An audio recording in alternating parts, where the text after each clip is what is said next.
врз основа на оценките од 2014 година се избрани ВД председателите со највисоки оценки и едниот и другиот председател на суд.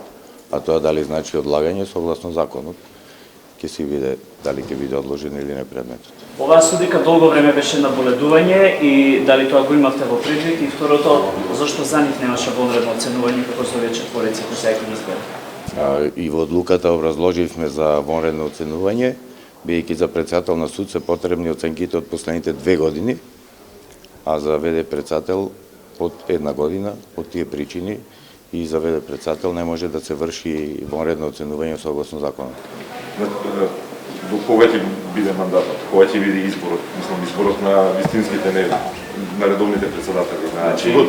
И дали, поради тоа што ќе биде и брз изборот, ќе значи дека судиката Михайлова ќе се остане на случајот, на првиот случај по обвинение на СЕО против господин? Тоа не можам да ви кажам. Согласно законот ќе биде или не. Председател не може, според мене, не би требало да биде да работи на предмет, зависно од она. Председателите по извршеното вонредно оценување, кога ќе заврши вонредно оценување, бидејќи во постапка како за редовно оценување со право на приговор, се врши вонредното оценување и кога ќе завршат парламентарните избори, ќе биде извршен избор. Значи, треба да заврши вонредното оценување. Четворица членови негативно се произнесоа по изборот на Михайловска. Дали тоа на некој начин значи несогласување? Значи, демократско право е на секој да гласа, ние сме колективно тело и неретко одлуките не се донесени со апсолутно мнозинство. Во случајот со Врховен сите 13 гласови. Пак истото важи дека е демократско право, значи сите се согласиле, а во конкретниот случај, во првиот случај, очигледно некој не се согласил. Она работела на стари предмети, а сега е пренесена на нови. Оценката е од ефикасност за работата на стари предмети? Нема значење тоа, оценката е од севкупното работење. Председател, не стигнуваат преследките во Скопска единица, дали ќе преземете, што ќе разговарате и што се случи особено после случувањето со изнесување на слики во јавност?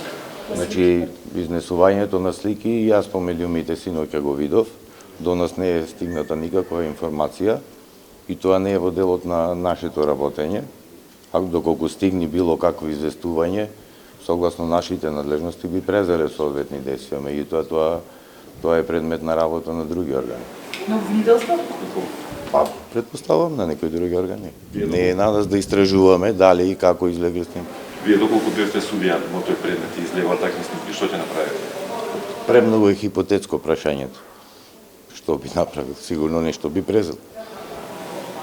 Очигледно вашите заклучоци не водеа со плод и не сте заштитени на кривичен суд. Што планирате? Тоа е релативно и субјективно ваше мислење. Ние ја следиме ситуацијата. Сметам дека во овој период се стабилизираат состојбите во Основен суд Скопје 1 и со изборот на вршителот на должност председател кој го избравме денес, мислам дека дополнително ќе се стабилизираат состојбите.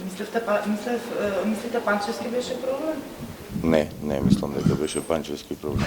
Дали знаете дека Михайлова му има испратено писмо на Груевски во кое обвинува серија на суди дека се нестручни, корумпирани, бара истрага. Тоа се негде 30 имиња. Дали на таков начин нема повторно да се разгора страстите? Дали е познат факт? Не знам за тоа и да е така, не е од релевантно значење.